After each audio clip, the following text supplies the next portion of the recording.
नमस्कार दर्शकों। आज हम आपको राजा दशरथ और श्रवण कुमार की कहानी सुनाने जा रहे हैं। श्रवण कुमार अपने माता पिता के आखिरी सहारा थे। अपनी युवावस्था में महाराज दशरथ से इतनी बड़ी भूल हो गई थी कि उन्हें श्रवण कुमार के माता पिता का श्राप मिल गया था। यही श्राप उनकी मृत्यु का कारण बना और उनकी पुत्र वियोग में मुक्ति हुई थी। श्रवण कुमार के माता पिता की कथा में राजा दशरथ को मिले हुए श्राप का सार छुपा हुआ है। ये अयोध्या जैसे शक्तिशाली राज्य के राजा का दुर्भाग्य ही था कि उनकी मृत्यु के समय उनके चारों पुत्र उनके पास नहीं थे।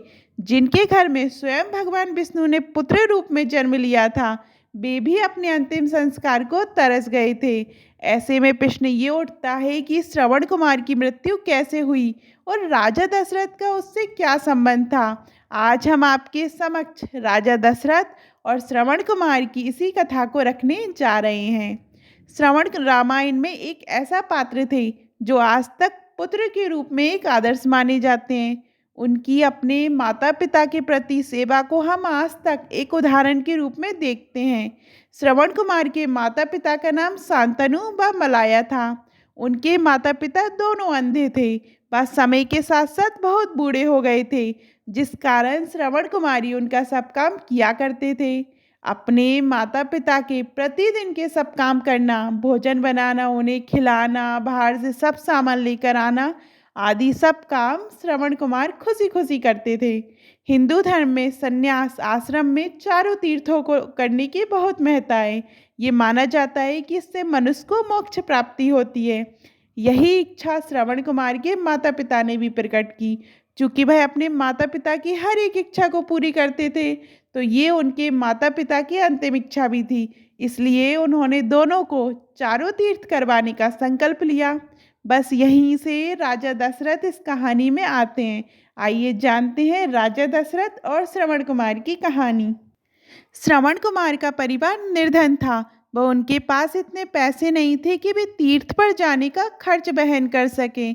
साथ ही उनके माता पिता अंधे थे, वह चल पाने में भी असमर्थ थे। इसलिए श्रवण कुमार ने बड़ी बड़ी टोकरी ली दो। वह उन्हें एक मजबूत बांस के डंडे पर रस्सी की सहायता से बांधा। उन दोनों टोकरियों में उन्होंने अपने बूढ़े माता पिता को बिठाया और उस बांस के डंडे को अपने कंधे पर रखकर तीर्थ की यात्रा पर निकल पड़ी। श्रवण कुमार अपने माता पिता को कंधे पर लिए तीर्थ यात्रा करा रहे थे। रास्ते में उन्होंने अयोध्या शहर में सरयू नदी के किनारे विश्राम करने को सोचा। उन्होंने वहीं सरयू नदी के किनारे अपना डेरा बनाया व आराम करने लगे।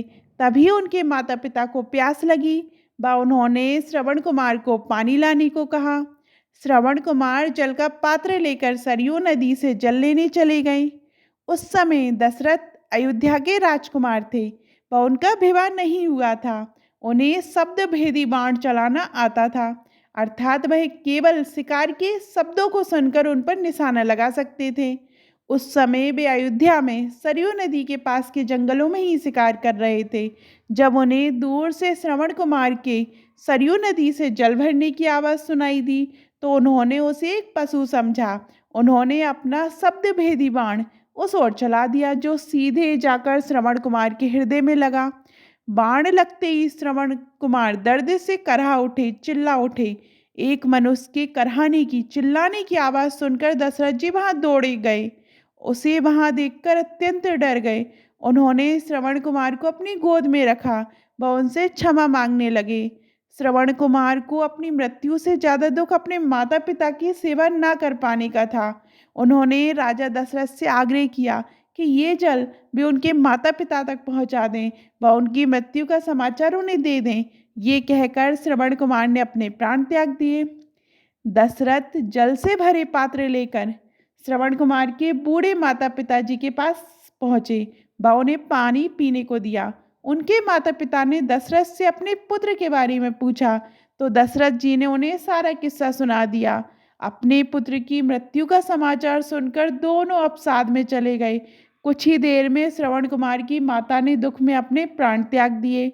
अपने पुत्र व पत्नी की मृत्यु से श्रवण कुमार के पिता इतने ज़्यादा आहत हुए कि उन्होंने मरने से पहले उन्हें श्राप दे दिया। श्रवण कुमार के पिता ने महाराज दशरथ को श्राप दिया कि जिस प्रकार उनकी मृत्यु पुत्र वियोग में हो रही है, उसी प्रकार दशरथ जी भी एक दिन पुत्र वियोग के दुख में ही मरेंगे। इतना कहकर उन्होंने भी प्राण त्याग दिए। आगे चलकर श्री राम जी के वनवास जाने के बाद राजा दशरथ जी की पुत्र वियोग में मृत्यु हो गई थी।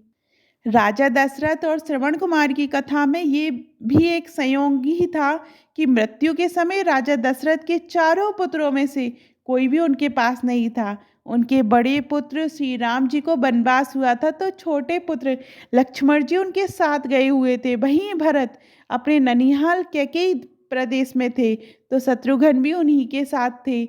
ऐसे में दशरथ जी ने राम राम जपते हुए ही पुत्र वियोग में अपने प्राण त्याग दिए थे। आपको श्रवण कुमार की ये कथा कैसी लगी कमेंट में ज़रूर बताइएगा। और अभी तक आपने हमारे चैनल धार्मिक चमत्कार को सब्सक्राइब नहीं किया तो सब्सक्राइब करिएगा। धन्यवाद। जय श्री राम।